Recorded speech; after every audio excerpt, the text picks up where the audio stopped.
এবার দিয়ে বলছে 8 নম্বর অঙ্ক, বলছে কোনো এক সময় জাপানে একটি ভূমিকম্প সংঘটিত হয়, রিক্টার স্কেলে যার মাত্রা ছিল 8 রেকর্ড করা হয়।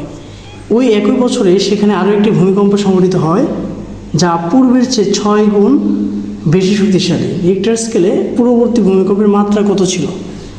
অর্থাৎ একটা থেকে আরেকটার আগের মাত্রাটা কত ছিল এটা আমাকে বের করার জন্য বলছে। এবং জাপানে যে ভূমিকম্প হয়েছে, 2টা ভূমিকম্প হয়েছিল, ঠিক আছে। একটা ভূমিকম্পের মাত্রা হচ্ছে কি 8, আর একটা ভূমিকম্পের মাত্রা বলছে তার থেকে 6 গুণ বেশি, ঠিক আছে, তার থেকে 6 গুণ বেশি। তাহলে এটা আমরা কীভাবে করবো? প্রথমে আমি খাতায় করব। তাহলে 8 নম্বর অঙ্কের সমাধান করার জন্য প্রথমে আগে লিখব, ধরি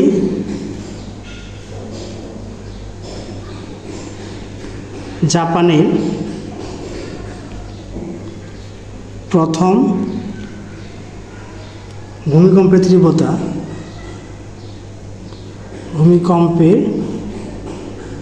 তীব্রতা ঠিক আছে, একটা ধরে নাম হচ্ছে I1। আর দ্বিতীয় যে ভূমিকম্পটা হচ্ছে, দ্বিতীয় ভূমিকম্পের তীব্রতা ধরে নাম হচ্ছে I2। দুইটা জাপানে সংঘটিত হয়েছিল। এবং আমরা জানি আদর্শ ভূমিকম্পের মাত্রা হচ্ছে কি S, বা আদর্শ ভূমিকম্পের তীব্রতা হচ্ছে S। এটা আমরা লিখে দিই যে আদর্শ ভূমিকম্পের তীব্রতা হচ্ছে S। আদর্শ ভূমিকম্পের তীব্রতা হচ্ছে S।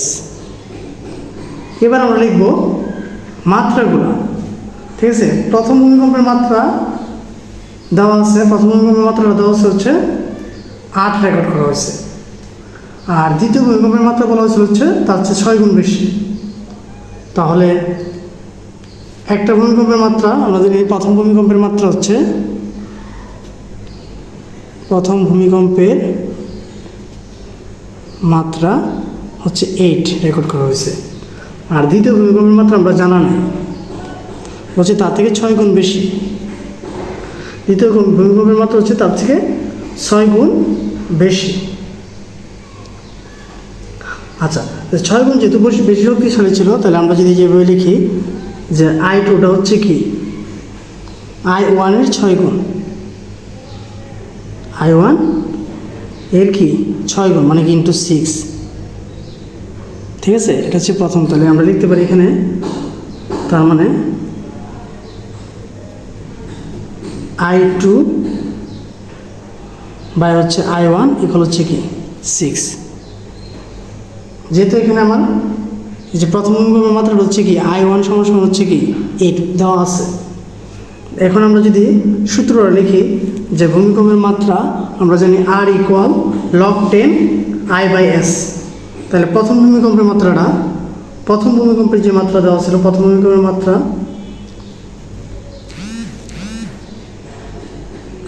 এবার আমরা লিখতে পারি যে প্রথম ভূমিকম্প ধরে নিলাম হচ্ছে, মাত্রাটা ধরে নিলাম হচ্ছে R1 ইকুয়াল log 10, প্রথমটা হচ্ছে I1/S। আর দ্বিতীয় ভূমিকম্পের মাত্রাটা ধরে নিলাম হচ্ছে R2 log 10 I2/S, ঠিক আছে। এটাকে আমরা ধরে নিলাম হচ্ছে 1 নম্বর সমীকরণ, আর এটাকে ধরে নেওয়া হচ্ছে কি 2 নম্বর সমীকরণ। এখন 1 নং থেকে যদি আমরা 2 নং বিয়োগ করি, বা 2 নং থেকে যদি 1 নং বিয়োগ করি, আমরা দেখতে পারি 2 নং থেকে 1 নং বিয়োগ করে, 2 নং থেকে 1 নং বিয়োগ করে 2 নং হচ্ছে R2। তাহলে লিখব হচ্ছে R2 মাইনাস হচ্ছে R1 equal log 10 I2/S minus log 10 I1/S। এবার আমাদের কাজ হচ্ছে এটা গুণ করা। তো দ্বিতীয়টা তো মাত্রা দেওয়া না, প্রথমটা মাত্রা দেওয়া হচ্ছে 8। এবার আমরা হচ্ছে এটাকে গুণ করতে হবে log 10 দ্বারা। প্রথমে যদি I2-কে গুণ করি তাহলে হবে log 10 I2 minus log 10 S এই যে মাইনাস এই যে মাইনাস, আবার লগ 10 দ্বারা গুণ করবো হচ্ছে I1 কে, তাহলে হচ্ছে log 10 I1। এখনও যেহেতু মাইনাস আছে তো উপরে থেকে নিচে গেলে মাইনাস হওয়ার কথা, কিন্তু মাইনাস হয়েছে, এখানে হয়ে যাবে হচ্ছে প্লাস log 10 S। এবার কি কাটাকাটি যায় আমরা দেখব, এটা কাটাকাটি যায়, ঠিক আছে। তাহলে এখানে থাকে হচ্ছে log 10 I2, আর এখানে আছে log 10 I1। যেহেতু মাইনাস আছে, মাইনাস এটা আবার ভাগের সম্পর্ক, তাহলে আমরা এইভাবে লিখতে পারি log 10 I2 বাই I1, ঠিক আছে। আর এখানে যা আছে যেভাবে আছে এটা এইভাবেই থাকবে, এটা কোনো কাজ করতে হবে না। এবার আমরা তার পরবর্তী লাইনে যাব। পরবর্তী লাইনে যদি যাই, আমরা এখানে একটা মান বসাতে পারি, যেমন এই যে I2 বাই I1 ইকুয়াল হচ্ছে কি 6, ঠিক আছে। আমরা এখানে একটা মান বসাই দিব, লিখব হচ্ছে R2 মাইনাস 8 সমান সমান log 10 পাওয়ার 6, ঠিক আছে।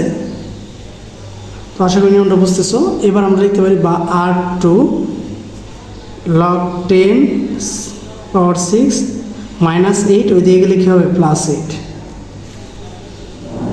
এবার আমরা এখানে সাইন্টিফিক ক্যালকুলেটরের সাহায্যে মানটা বের করব। প্রথমে লিখব হচ্ছে log 6 ভাগ log 10 প্লাস হচ্ছে 8, অর্থাৎ 8.77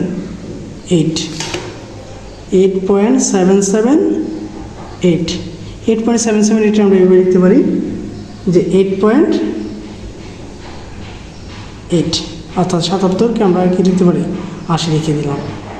এটা হচ্ছে রিক্টার স্কেলের মাত্রা যে 2 নম্বরটা, ঠিক আছে। তো এটা কত গুণ বেশি শক্তিশালী, 8.8 গুণ। তাহলে আমরা লিখতে পারি রিক্টার স্কেলের পরবর্তী ভূমিকম্পের মাত্রা হচ্ছে 8.8। রিক্টার স্কেলে পরবর্তী ভূমিকম্পের মাত্রা হচ্ছে 8.8,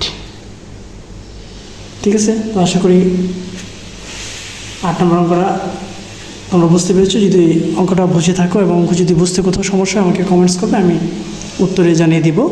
এবং যদি ভিডিওটা তোমাদের কাছে ভালো লেগে থাকে তাহলে অবশ্যই চ্যানেলটাকে সাবস্ক্রাইব করবে এবং কি ভিডিওটি শেয়ার করবে। ধন্যবাদ সবাইকে এতক্ষণ ভিডিওটা মনোযোগ দিয়ে দেখার জন্য।